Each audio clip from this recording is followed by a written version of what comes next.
Hi Virgo, my name is Stephen, and this is going to be reading for the week 26th of April to the 2nd of May. And if you are new here, I love you already. And also, I mean, if you stumble onto this later on in the week, probably for the week coming up for you, starting that day. What do you have for Virgo, Spirit, for the upcoming week? What advice, what blessings do we have for Virgo? Right, let's have a look.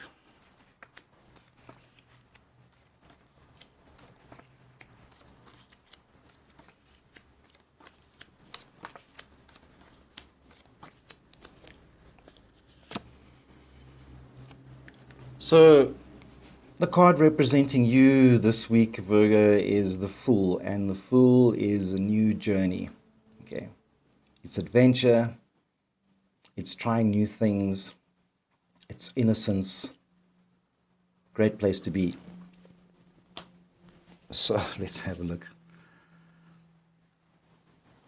So, see what you're coming out of is change. Something's changed for you. And I don't see it as being a bad change. I see it as a change in attitude because you've learned something. And this, for me, it's not a relationship reading, I don't see. It's like you've made a realization, possibly about, the way you do things at work or the way you manage certain aspects of your life. But certainly you've learned some really, really good lessons. And this could even be you've finished doing a course, like finished your degree, you've just graduated, and you just feel like this massive change in your life because you feel like a brand new person. And it could be something as small as realizing that the way you've been doing something and you've changed it, and that small change that you've made changes the way you do things in such an amazing way, And so that's where you come from, and I see you currently with the Temperance card and the Two of Swords, and they're both cards of duality at the end of the day. So I see you looking back at lessons, and it ties up with this change card, and I see you looking back at the change and taking big wisdom from it to move you into the future. So to other people, it may have looked like, or maybe you haven't even told anybody, but you certainly, even if somebody else knew about that change, they don't know how much of an impact it's made on you. Because the Two of Swords is like, and in this one is like, when they touch the two swords, it's like, bing, there's this big light that goes on, and lightning of wisdom comes down, if you like. Okay, I'm just being silly now, but to me, that's the kind of image that comes to me. And the Two of Swords are pointing up at Temperance, so it's been a much bigger lesson. You won't even realize the impact until, it starts to show later on. And then what's hidden from you, and maybe in your subconscious, I've got the King of Swords and the Empress, and for me, these are both protection cards, because the Empress is saying that the path that you're on is going to bring abundance. Okay, you don't know that now; it'll become apparent to you. And the King of Swords is saying you're doing things right. Okay, keep doing the things that you're doing because you're doing them right.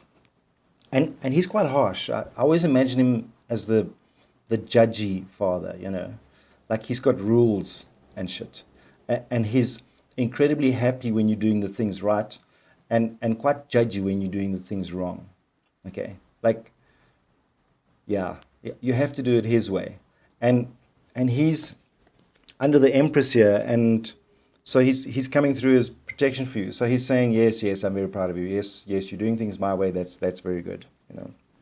And then your advice for the week is the Queen of Pentacles, and the Queen of Pentacles is saying, just be so grateful because there's so much abundance in your life, whether you think it or not. There's so much abundance in your life at the moment. Okay, and go on this journey. It's a freaking adventure. Life is an adventure. Don't settle into everything the King of Swords says you must do, because the Queen of Pentacles is saying, things are exactly where they should be. It doesn't matter what anybody else says. And then also, as part of your advice, you've got the Eight of Coins. So the Eight of Coins is just basically be mindful of lessons that you learn. Be mindful of the little lessons that you learn every day, because that will keep you going forward. And then in your outcome, I've got a weird combination. I've got the Star, and I've got the Three of Swords. And the Three of Swords is, people always associate it with heartbreak, and it's, for me, it's not, because for me it is grieving, but it's sometimes just when we change the way we do things, we have to go through a grieving process to let go of the way we did things. So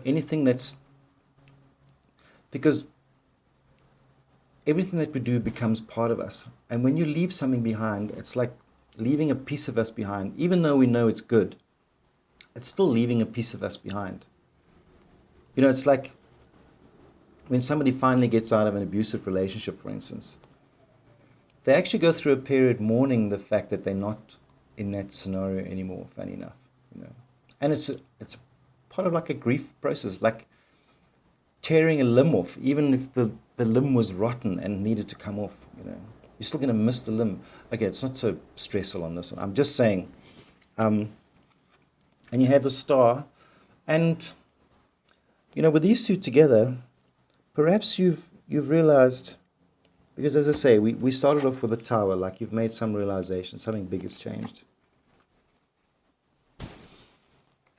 And perhaps whatever's changed has made you change your dreams. So you may have had to put some of them back in a drawer somewhere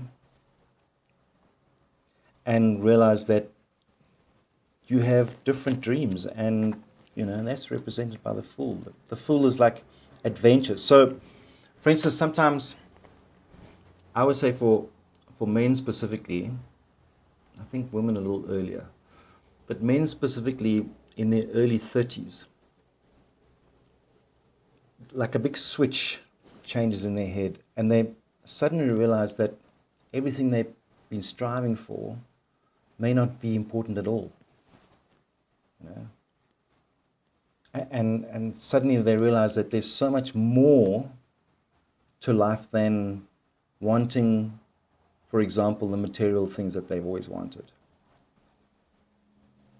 Or even, it's around early 30s for men where if they're in a long-term relationship, it can either solidify completely or completely dissolve. And for me, this is where you are now. It's almost like you've had this realization about your dreams, and you're kind of a little upset that some of them don't matter to you anymore. And you're ready for this adventure. I'm going to draw 3 more cards quickly just to clarify. Universe, give me 3 more cards for Virgo.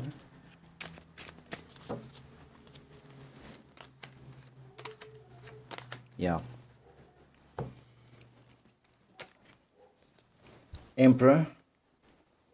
So Emperor's I always imagine the Emperor as being the slightly cranky, weird uncle, judgy.